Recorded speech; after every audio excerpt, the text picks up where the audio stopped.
remember going to a Yankees-Red Sox game with my dad sitting in the booth and looking down and being like, I think that's Kevin sitting behind home plate. Yeah, I've had a couple. Had some great seats, but not just the seats, but the whole game, the experience. Right. Greatest game you've ever been to. Well, I was in San Diego for the '98 when the Yankees clinched, and we were like on the rail. I was from here to the camera from Tino, like with his foot on the bag. We were right there. So as a Yankee fan, that was phenomenal. I was also at the Game 7 Staples Center. When they were down against the Blazers, they made that the 16 point play. They made you were there for the that alley-oop play. Nice. I got a jaywalking ticket walking into the Staples Center that day. That's also the other thing that I remember about that, which is very strange. But the best story is, and this is going to make me sound terrible. Wait for the light at Chickern Drive. Gotta wait for the light at Chickern Drive. The cop stopped all of us, and he said, "One of you has to go down." And I was like, of course, they weren't my tickets, so I was like, "Guys, I'll take the bullet. I'll be in a few minutes. Just go." Good to know when the cops show up and they say, "Who gets the jaywalking ticket?" I got one of those in Santa Monica. And by the way, not cheap. They're not cheap either. $300. Yeah. If I would not have agreed to taking the bullet if I would have known, or I would have insisted that we whack it up. Yeah. Yeah, $300. No joke.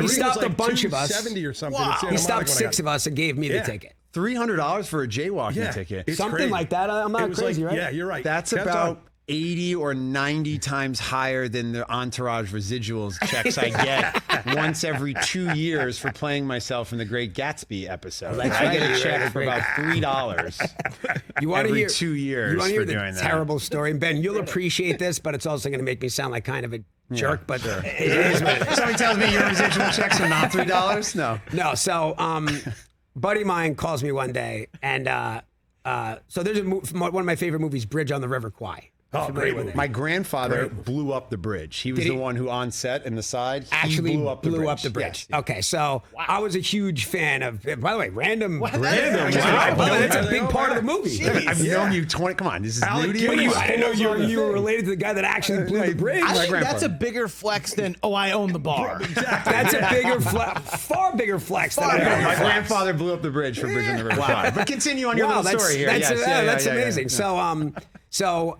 Because I was always a huge fan of the movie, young Obi-Wan Kenobi, Alec Guinness, I mean, just in at top of his game, and it's playing at the New Beverly Cinema. Now this is a 3-hour movie that I've seen probably 20 times, and I'm like, no, I want to see the print. I want to go see it on the big screen. Buddy of mine calls and says, "Hey, I got floor seats to the Laker game tonight. You want to go?" And I was like, "Who they playing?" It's playing the Raptors. I was like, you know what, man? I've been dying to see Bridge on the River Kwai on the big screen. I'm just gonna go see the movie, right?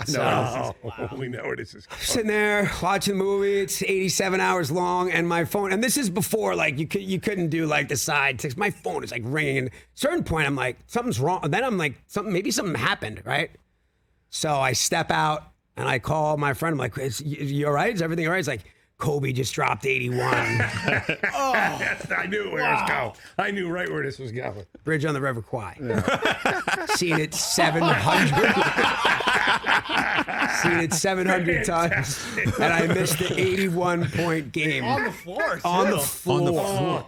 And then you got to deal with getting a phone call from Lucas Haas being like, "We were at the game, bro." It was a religious experience. That was the tagline. I said, well, they said it was like a religious experience. And I'm like, okay, well, listen, you got to see this new 35mm print of Bridge on the River Kwai, because that Kobe game will be around forever. But that print, it's touring around the country. God, if we were friends, I would remind you of that every day. You weren't whistling when you left the movie. Oh, man. Every day. How terrible. That's an all-time. Look at him, he's traumatized. I can't get over this. That's worse than an actor not getting a part in a role or something. Well, I was going to say, or you pass on something and then it becomes like, oh, I didn't want to be Han Solo. Yeah. You know what I mean?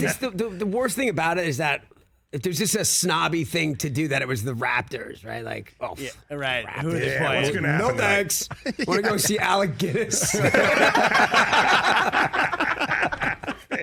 Oh, man. That's so Try not good. to think about that one too much. That one just got away from me. And as great as the alley-oop was, I think I would have rather been there for the 81-point game. Oh my gosh, that's tremendous. Wow. You guys would get great seats when you would accept them during the Entourage days. You would have amazing seats. Yeah, at well, we those would, we would times, shoot there, shoot during the yeah, games and stuff like exactly. that. So, and the Kings too. I'm a big hockey guy everywhere. Yeah. You know.